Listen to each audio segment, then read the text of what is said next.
This table shows the age group of children that need PICU admission, and you can see that the most common age group is again teenagers, usually aged 11 to 21, and the second most common age group found in ICUs are infants, less than 1 year old.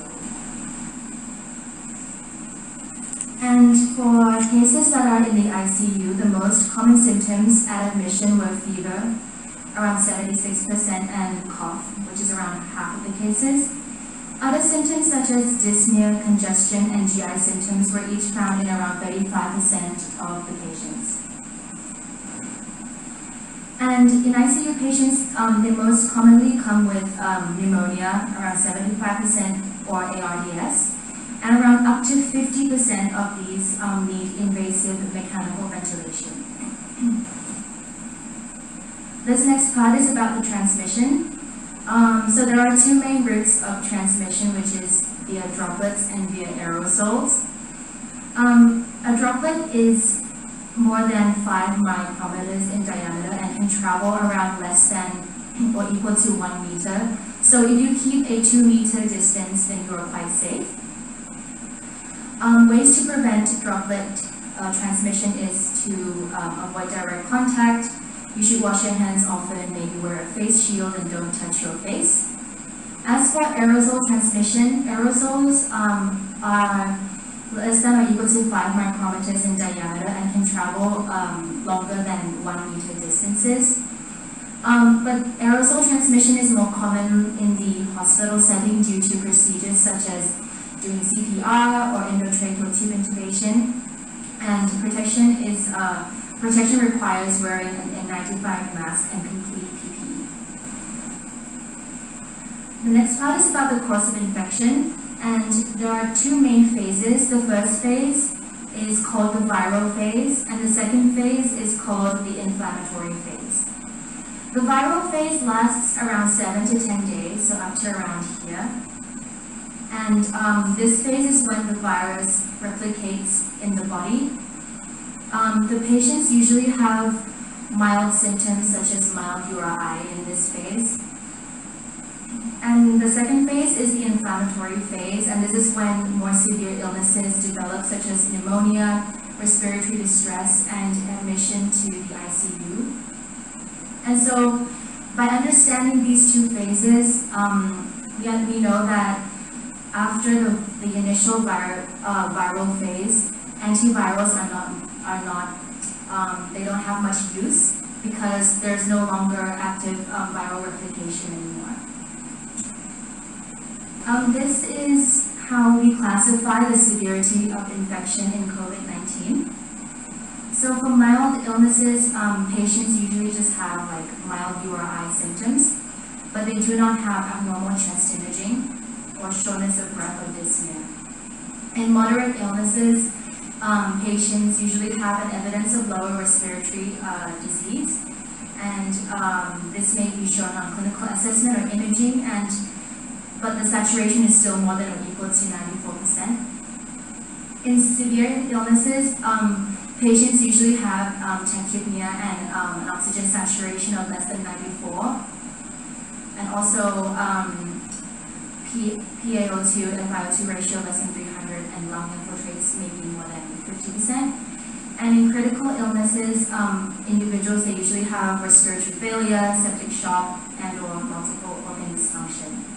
However, in the pediatric population, radiographic abnormalities are quite common, and so we should remind ourselves that we shouldn't use that only like as a criteria to define the COVID-19 illness. Other parameters should also be considered, such as respiratory rate and thorough clinical assessment of the child. The next part is about the pathophysiology. So the virus enters the body, and then this causes an inflammatory response. A lot of inflammatory cytokines are released, but especially IL-6 is of importance because later on I will talk about an IL-6 inhibitor. And this then leads to cytokine storms and lots of tissue injury, capillary leak syndrome, and then ultimately it can lead to ARDS. But one thing which is quite interesting in COVID-19 is that it causes thrombosis. It can cause thrombosis. Around 40% of patients have a thrombotic event. This is caused by inflammation in the vessels, which leads to endothelial injury. It then stimulates an inflammatory cascade and then causes thrombosis in the vessels. And another interesting thing is the dysregulation of the pulmonary circulation that COVID-19 causes. This can be seen on electrical impedance tomography, or if a CT is done, then you will see a decreased pulmonary perfusion from embolisms that might happen. So normally, our body has a reflex called the hypoxic pulmonary vasoconstriction reflex. This reflex normally, for example, if you have decreased ventilation at one particular area of the lung, say from a microthrombi, the body will decrease the perfusion to that particular area of the lung. And so this is done so that there is no VQ mismatch. However, in COVID-19 cases, patients show a loss of this reflex. And so instead of the pulmonary circulation being decreased at the lesion, there is actually an enhancement of the circulation. And so this results in desaturation of the patient. This is just a CT scan to show that there is actually increased perfusion at the perilesional area instead of decreased perfusion, which shows the loss of the hypoxic pulmonary vasoconstriction reflex.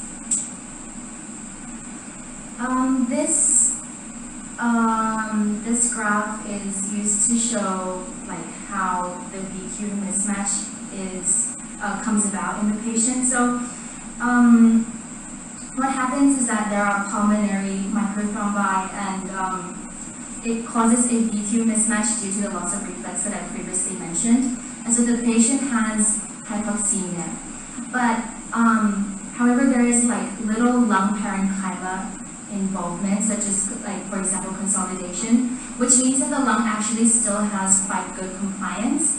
So as a result, the patient doesn't actually feel dyspnea, but desaturation happens due to the VQ mismatch, and this is called hypoxemia. So a lot of the patients may have a oxygen saturation of perhaps 88, 90, 92% without already knowing they have pneumonia because they do not have clinical dyspnea. So it is very important to have an oximeter and to measure the oxygen saturation in the patient. If there is desaturation, then oxygen supplementation should be given and the patient should be hospitalized. If the patient develops dyspnea, it means they have severe hypoxemia, and we as healthcare givers should detect this problem prior to dyspnea. Moving on to the diagnosis, the RT-PCR is a diagnostic test that uses the nasal swab, a tracheal aspirate, or a bronchoalveolar lavage specimen. The primary and preferred method for the diagnosis is via nasopharyngeal and oropharyngeal swabs. The use of bronchoscopy as a diagnostic method for COVID-19 is actually not recommended because it generates a lot of aerosols and it poses a substantial risk for both the patients and the healthcare staff. The specificity of a RT-PCR seems to be quite high, but then there may be false positive results due to swab contamination, especially in asymptomatic patients. The sensitivity rate is not clear, but it is estimated to be around 66 to 80%. Another method is to do the antigen testing, and this can be performed quite rapidly and at the point of care. So it is more accessible with a faster time to results than the RT-PCR. They have quite a high specificity, but it is less sensitive than the RT-PCR. There are many clinical uses of the antigen test. So, for example, it is useful in diagnosing symptomatic patients, and it should be performed within the first 5 to 7 days of symptoms because that is when the viral replication is the highest. It is also quite useful in evaluating people close contact with an individual with known or suspected COVID-19 infection. The CDC actually recommends that the individuals get tested once 5 days have passed since the last exposure. A positive antigen test in this setting is generally indicative of an infection, but it is also reasonable to confirm a negative antigen testing with an RT-PCR if the potential impact of a false negative antigen is thought to be quite high. However, if the antigen test is negative, individuals with known exposure should self-monitor for symptoms after exposure and get tested if they develop symptoms later on. Antigen tests are also quite useful in outbreak settings and for repeated screening of individuals in a high-risk congregate setting to quickly identify individuals with COVID-19 and to isolate them. However, the optimal frequency and the duration of the serial testing it hasn't been established yet. And another useful test that has been used quite recently, or actually currently, is to have people take antigen tests before like a big gathering or like a big event. Although the data on this approach is quite limited and uncertain about like how well it can prevent transmission.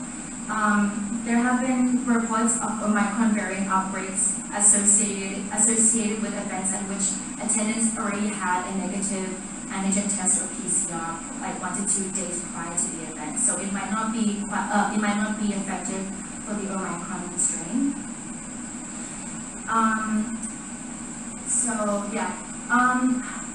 Although positive antigen tests do not actually warrant like confirmation with the RT-PCR, it is reasonable to confirm the antigen test with an RT-PCR if you suspect a diagnosis and the prevalence is very low. And whatever the results of the RT-PCR is, we will that is the gold standard, and we will believe that and not the antigen test. Other ways to diagnose COVID-19 include serology tests to detect antibodies to the COVID-19. And this is useful. It can help identify patients who previously had the infection as well as patients who currently have the infection but who have had symptoms for at least 3 to 4 weeks already. But since it is less likely to be reactive in the first days of infection, then it's quite limited use for diagnosis in the acute setting. Therefore, it's not used much. As for the viral culture, it's mainly reserved for research purposes because it's not very safe to use, both for like the people doing the laboratory. So it's mainly just for research stuff.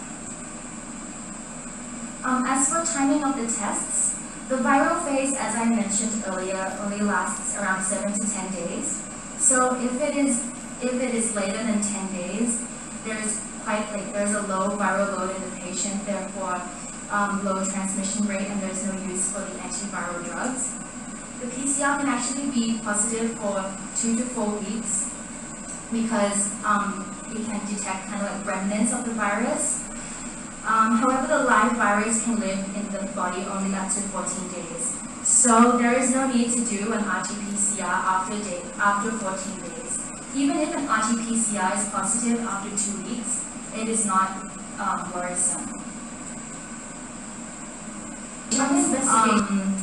Include the following, but there are no routine labs that are sent, but these laboratories shown on the screen are associated with more severe illnesses from COVID-19 infection. And so, for example, we might want to send a D-dimer in patients with unexplained persistent or like new dyspnea, or if like in patients that we have a concern for thromboembolic diseases. And also a chest X-ray is a valuable baseline radiology investigation upon hospital admission in patients who are symptomatic because it helps to monitor the progress and regression of the disease in conjunction with clinical findings as well. Moving on to the management, again, it will be divided into two phases. The first phase is the viral phase, and the second one is the inflammatory phase. So beginning with the viral phase, in the viral phase, there is a high amount of virus in the body. The main aim is to decrease the viral load. The first group of medication is to use neutralizing antibodies, and these bind to the spike protein, so it prevents the virus from even entering the body in the first place. The things that we can use are, for example, synthesized like monoclonal antibodies that we synthesize ourselves, or these could also include convalescent plasma. As for antivirals, these have a role in inhibiting RNA polymerase, and the names of these are Favipiravir or Remdesivir. This is a comparison between the two antivirals. So for Favipiravir, it helps to increase viral clearance in the first 7 days, but it actually doesn't show any clinical improvement in the patients. It doesn't decrease requirement for oxygen, it doesn't decrease transferal to the ICU, it doesn't decrease mortality as well. As for Remdesivir, it also doesn't, it shows increased viral clearance, and it also helps to improve clinical symptoms in the patient and helps to reduce recovery time, but it doesn't decrease the mortality. It is recommended for patients without a critically ill disease. So, for example, it might be considered in patients who may have pneumonia requiring oxygen, but not severe to the extent where they need a ventilator, because it doesn't yet decrease the mortality rate, and it's quite expensive, and it might be hard to find in developing countries. So it's not routinely recommended for all patients. And again, I just want to stress that these medications, they're not useful if the viral phase has subsided, because there's no more viral replication. Another interesting medication that can be used is ivermectin. There are in total 3 mechanisms via which this has an effect. The first one is that it binds to spike proteins of the virus to prevent viral entry. The second mechanism is that it inhibits RNA polymerase, and the third one is that it inhibits inflammatory cytokines. So it also helps with inflammation. If it is given within the first 7 days, it actually shows up to like 79% improvement. But if it's given after that, then the improvement might be only around like 50% of cases. And some studies have shown that it can also decrease mortality rate, but the studies that have been done, they're not large enough to prove this, but it shows a promising effect of ivermectin in the reduction of mortality. But currently, the WHO doesn't recommend routine use of ivermectin. It's mainly used in clinical trials at the moment. So this is about the convalescent plasma, and this graph shows that there actually is no effect. There's no difference between just usual care and in patients who receive convalescent plasma. It does not decrease the mortality rate. It also does not improve clinical outcome. There is no difference in whether given within the first 7 days or after the 7 days or not giving it at all. There's not much difference. So therefore, there is actually no role for the convalescent plasma. And this is about the monoclonal antibody, namely bamlanivimab and etesevimab, and this decreases the viral load, as shown here.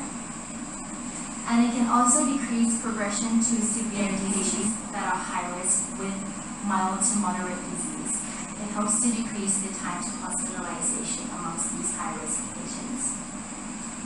And this is the high-risk patients. So for example, like patients who are older than 65, have CKD, diabetes, immunocompromised, and other diseases as listed.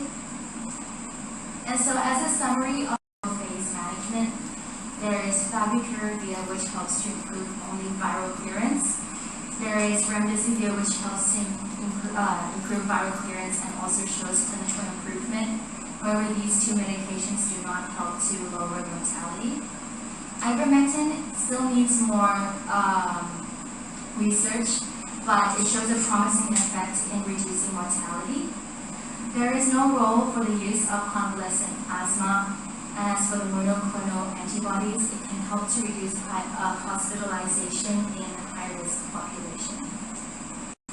So that is the end of the viral phase management, and I will move on to the inflammatory phase management. And this is after 10 days, and this is when the disease starts to become more severe. The first and the mainstay systemic steroids, dexamethasone low dose is preferred. This helps to decrease the inflammation and decrease mortality in patients. So the indication is that the patient must be in the inflammatory phase and that they must have desaturation of some sort, whether it be just requiring oxygen or ARDS even. But if it is given before the inflammatory phase, it will actually increase the viral replication and do harm to the patient. So it is important to identify that the viral phase has already ended before giving systemic steroids. The adult dosage is 6 to 20 milligrams per day for 5 to 10 days. So you start from 6 and then assess clinically whether there is a need to increase the dose. And as for pediatrics, the dose is 0.15 milligrams per kilo per day for 5 to 10 days. Another medication, thing that can be used is the IL-6 receptor antagonist, and the name is tocilizumab.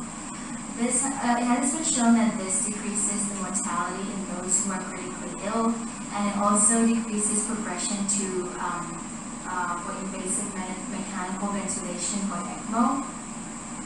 It also doesn't increase the risk of secondary infection. So you can see the red one is the control, and this blue one here is the tocilizumab, and the y-axis is the probability of survival. And so this shows the effect of mortality reduction of the IL-6 receptor antagonist. Another very important medication we have to consider in this phase is D or VTE prophylaxis, and heparin or low molecular weight heparin can be given. This is because in moderate to severe COVID infection, around 40% of patients have a chance to have VTE.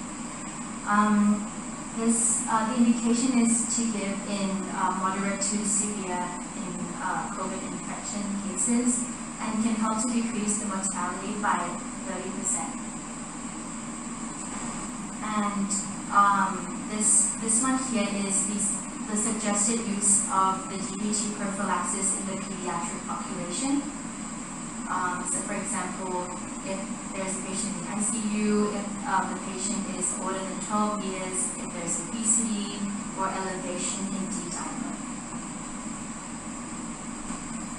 And this is the summary of the medications that can be used in the inflammatory phase. So the systemic steroids is very important. It is the main treatment, and dexamethasone, like low dose to medium dose, is recommended. The IL-6 receptor antagonist can help to decrease mortality in critically ill cases, and VTE prophylaxis should be given in all cases that are moderate to severe. The next part is about the prognosis. This is from a prospective cohort study that was carried out in Wuhan, and they were able to identify 4 risk factors that were associated with increased mortality, and these were aged more than or equal to 6 years, having an underlying cardiovascular or cerebrovascular disease, having a low T cell count or elevated cardiac troponin. The The length ICU stay and mechanical ventilation is also prolonged for patients with COVID-19 related ARDS compared to non-COVID related ARDS. And a lot of COVID-19 patients remain intubated for at least 1 to 2 weeks longer. As for long-term sequelae, prolonged symptoms are common during the recovery from critical illness due to COVID-19, and a lot of patients may actually suffer from what is known as post-acute COVID-19 syndrome. The rate of long-term complications in critically ill patients may be higher due to the prolonged nature of intubation and a lot of use of neuromuscular blockade and sedative drugs. This is just to expand a little bit on the post-acute COVID-19 syndrome, and this is defined as persistent symptoms of the COVID-19 infection beyond 4 weeks from the onset of symptoms. Now, it can be divided into 2 categories: the subacute or ongoing COVID-19 phase, which includes symptoms present from 4 to 12 weeks, up to 12 weeks. And the second one is the chronic or post-COVID-19 phase, which includes symptoms that are still persisting beyond 12 weeks of the onset of the acute COVID-19 infection, and that they are not attributable to alternative diagnosis. The next part is about prevention, and this I shall start off with talking about the general population. These are stuff that we know quite well. Vaccination is recommended to wear a well-fitting mask, to stay 6 feet away from each other, and to avoid crowds. We should test ourselves if we think we might be at risk, to help to prevent the spread, and to wash hands often, to clean and disinfect, and to monitor one's health daily. As for healthcare professionals, when caring for a patient with suspected or confirmed COVID-19 infection, it should be in a well-ventilated single occupancy room, and the healthcare professional should wear complete PPE, including isolation gowns, non-sterile gloves, an N95 respirator or a PAPR, goggles, and also face shields. This is for you guys to read in your own time, but this is just the correct way of putting on and taking off the PPE, because it is important to do this correctly, otherwise it could result in transmission of the COVID-19 virus. And this last part is about isolation. So nowadays, this is, I believe it's the more updated one. I got it from CDC. In patients who have mild or symptomatic disease, it is recommended for them to isolate for 5 days after the symptom onset, and also at least 24 hours after the fever ends, and their symptoms have to be improving. And after that, they have to wear a mask for at least 5 more days. For symptomatic patients, they should isolate for at least 5 days after the first positive test, and again, wear a mask for at least 5 more days around other people. I mean, they should wear a mask anyway, but this is just the recommendation. In moderate infections, the isolation should be around at least 10 days. And for those who are severely ill, they should isolate for at least 10 days, and it can be up to 20 days after symptom onset, and it has to be after the fever ends, and their symptoms have to be improving. And if the patient is a moderately or severely immunocompromised host, they need to extend the recommended isolation to 20 or more days. And this last part is about for healthcare personnel. So this is divided according to the vaccination status of the healthcare personnel, and also whether the situation at that particular hospital is, whether there's like a crisis, as in like there's a shortage of healthcare personnel, or whether it's just in between, or whether there's no crisis, like they have an abundance of healthcare professional. So for patients who, for healthcare professionals who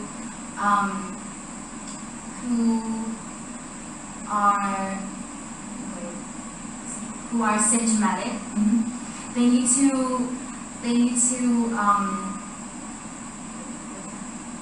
with the infection, who are actually infected with COVID-19. Usually in times without crisis, they should isolate for 10 days or at least 7 days with a negative test before coming back to work. If it is in between and there's like a relative shortage of healthcare professional, then maybe 5 days is acceptable with or without a negative test. But if there's a shortage of healthcare personnel, then no work restriction is, there's no work restriction, they can still work, but certain prioritizations need to be given, so they might have to kind of discuss which type of patients they are able to care for. But if the healthcare professional is asymptomatic or only has an exposure but not a confirmed infection, we have to look at the vaccination status, whether it's up to date or not. If the vaccination is up to date, then conventionally there are no work restrictions at all, actually for all three situations.